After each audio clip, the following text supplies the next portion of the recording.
Essa mulher que, ao lado do Padre Cícero, protagonizou aquele fenômeno que foi o mais importante, colocando Juazeiro do Norte conhecido internacionalmente. Eu sou José André de Andrade, sou membro do movimento Pro Memória da Beata Maria de Araújo, e a minha ligação com a Beata se dá a partir desse movimento. Eu tomo parte, junto com um grupo de artistas, pesquisadores, que tem por objetivo fazer ações concretas, em memória da Beata Maria de Araújo. Então o movimento existe desde 2018 e ao longo do tempo a gente tem conquistado algumas coisas interessantes em prol da memória da Beata. O movimento busca essas ações para recolocá-la na história e trazer essa memória, já que ela foi por tanto tempo silenciada. E um dos fatos é que também a gente está nesse espaço. Aqui é o Centro Cultural Daniel Valque, que é a antiga estação ferroviária de Juazeiro do Norte e que está com uma exposição sobre a Beata Maria de Araújo. E quem foi a Beata? A Beata foi aquela jovem que o Padre Cícero conheceu ainda criança, já havia nela a santidade, isso a gente consegue perceber nos relatos e nas cartas reais do Padre Cícero, que ela já tinha os dons divinos, Então, quando criança, tinha visões com o Menino Deus, quando tomou o hábito de freira que recebeu do Padre Cícero e do Padre Monsenhor Monteiro, passou a ter essa devoção com Jesus, e ela já apresentava estigmas de Cristo no seu corpo, além de relatos da época que dava a entender que era realmente uma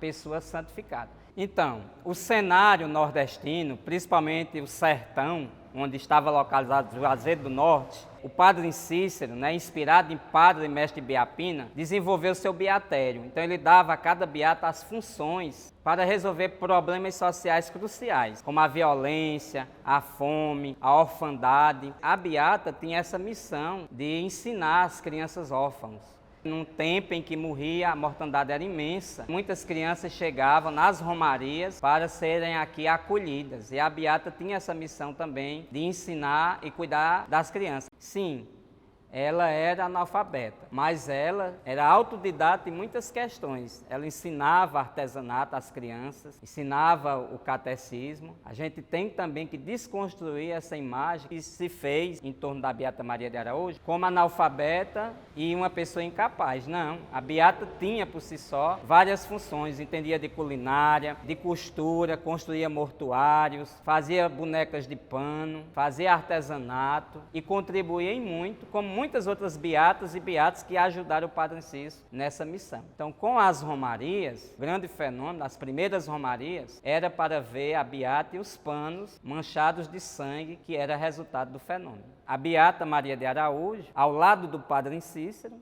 dois religiosos, e aqui no Juazeiro ainda um simples povoado, ela, ao receber do Padre Cícero a hóstia, esta hóstia se transformou em sangue. Não só uma vez, isso se repetiu por dezenas e dezenas de vezes. Ao dar a hóstia, a cada vez que o Padre Cícero dava na boca da beata, a hóstia se transformava em sangue. Esse fenômeno foi tomado como um milagre, e a partir daí deu origem às romarias. As romarias que a gente tem até hoje, mais de 135 anos de romarias, é resultado dessa grande efervescência de fé do povo sertanejo nordestino que vieram para ver a beata, o milagre e o Padre Cícero. E aí, com as romarias, a gente tem o desenvolvimento cultural e econômico da nossa cidade. E por último, já perto de morrer, ela veio definitivamente para o Juazeiro. E aqui, durante a sedição de Juazeiro, a Revolução de 14, aquele fato histórico em que o grupo político do Padre Cícero estava em guerra contra o grupo político de Franco Rabelo, nesse momento a beata morre. As vozes populares dizem que ela, antes de morrer, ofereceu a própria vida para que Juazeiro saísse vitorioso da guerra. E ela morre e tem o seu sepultamento na Capela do Socorro, realizado pelo próprio Padre Cícero.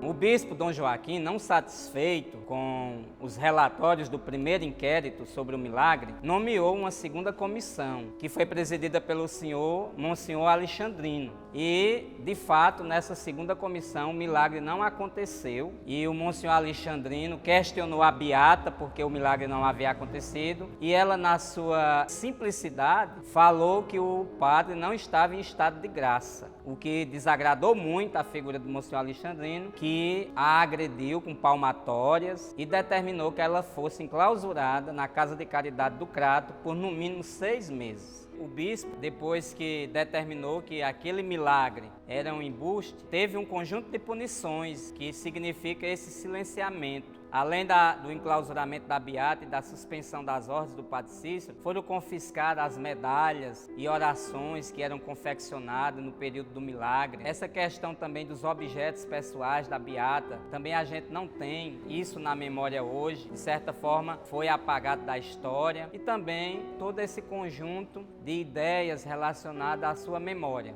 E o fato que é muito marcante na vida da beata é que 16 anos depois, o Monsenhor José Alves de Lima, ali que presidia a reitoria da Igreja do Socorro, manda destruir o túmulo da beata. Os registros históricos mostram que a diocese estava vacante, mas o próprio Monsenhor José Alves de Lima entra para a história como aquele que mandou destruir o túmulo da beata. E o túmulo foi destruído e até hoje a gente não tem a certeza exata onde estão os restos mortais da beata Maria de Araújo. Então o movimento Pró-Memória faz uma dessas reivindicações também, junto à igreja ao clero oficial, onde estão os restos mortais da beata Maria de Araújo. A partir dessa condenação do milagre, que ocorreu em 1889, a beata morre em 1914 e até a violação do túmulo, que se dá em 1930, há esse conjunto de ações que vai silenciar a memória da beata. A partir do centenário do milagre, em 1989, os pesquisadores começam a revisitar essa história. E hoje ela representa isso, representa essa bandeira do movimento feminista,